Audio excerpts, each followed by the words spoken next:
wander onto the freeway. I lay on the couch for what must have been hours, binge-watching some show about British aristocrats and their servants. Thank God I wasn't born in 19th century England. You can't be a British lady if you're a mouthy alcoholic who screws half the landed gentry. I would have done worse as a servant. I can barely fry an egg, and half the time, I'm too paralyzed by my own shit to get out of bed. I'd end up as a consumptive whore, blowing sailors for my supper in a London tenement. The curtains were drawn, and eventually light stopped leaking in from the window edges. I usually do better when the sun goes down, but nightfall didn't bring me a second wind. It made me feel worse. I poured myself another drink and lit a cigarette. My cell kept blowing up with a number I didn't recognize. I'd had this phone for 6 months and never transferred my contacts over from the last one. Now my caller ID served as a kind of litmus test. If someone hadn't reached out in half a year, they weren't worth my time. I let it go to voicemail and turned back to the aristocrats. The only decent one was dead now.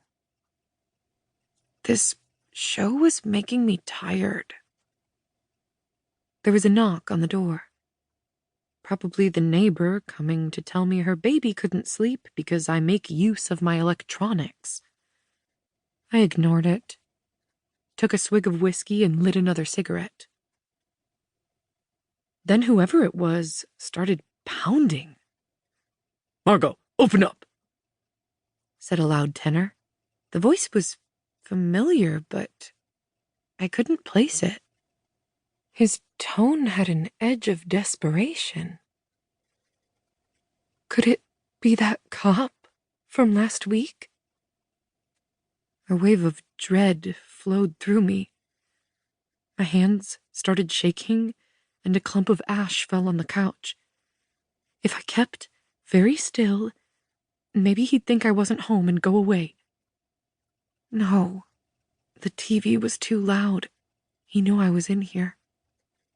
I tiptoed over to the keyhole and gasped. My drink flew from my hand and shattered, coating the floor in alcohol and shards of glass. Chapter 1. Present Day. Kate. 7 letters down. A heavenly body. Jupiter. That's an easy one. It even has a double meaning. A planet and a Roman god. Crosswords try to be cute like that. It's one of the many discoveries I've made since the divorce. You pick up a lot when you have long stretches of alone time. Give me another 6 months, and I'll have more hobbies than a Jane Austen heroine.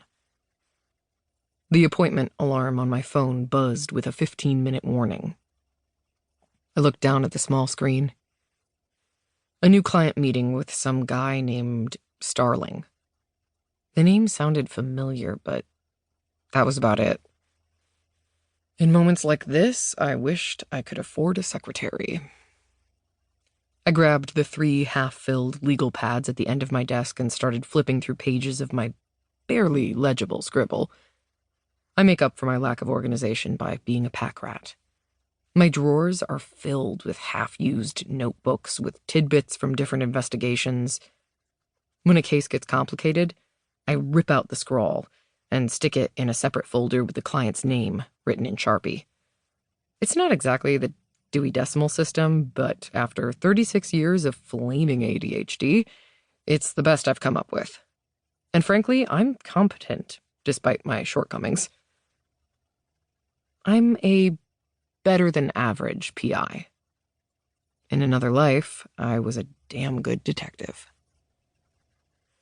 The relevant note was buried in the 3rd legal pad, below doodles of a sad-looking older man and a girl in a beret hanging from a rope.